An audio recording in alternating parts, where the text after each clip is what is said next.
Merci, Madame Genevard. Je donne maintenant la parole à Monsieur Sonneforger. Merci Madame la Présidente, Madame la Ministre, Madame la Rapporteure, mes très chers collègues. Depuis 2011, les missions du déontologue se sont renforcées en ces murs, notamment avec l'adoption du nouveau code de déontologie en 2016. Et ces évolutions ont été saluées dans le rapport du dernier dépositaire de la fonction, M. Ferdinand Mélin-Soukramanien. Pourtant, auprès de l'opinion publique, dans les médias, l'image des responsables politiques est sévèrement écornée. Alors que débute cette mandature, nous devons affirmer tous ensemble une volonté partagée de mettre davantage de transparence et d'exemplarité au cœur de nos institutions.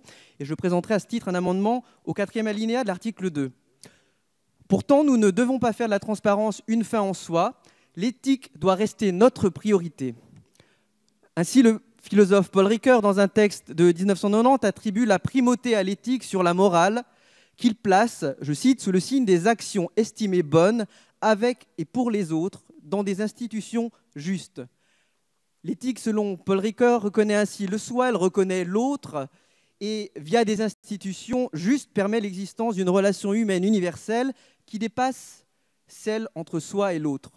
La visée éthique doit néanmoins passer par le crible de la norme en générant l'interdit élémentaire et des obligations concrètes. Mais l'excès de morale normative peut signifier une dérive quand la primauté de l'éthique et donc la recherche du bien et du bon s'efface.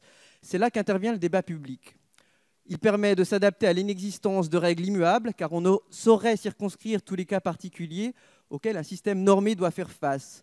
Le débat public permet de prioriser, de pondérer, d'organiser dans un contexte culturel et historique donné des revendications légitimes et non opposables, puissent-elles être la liberté ou la solidarité.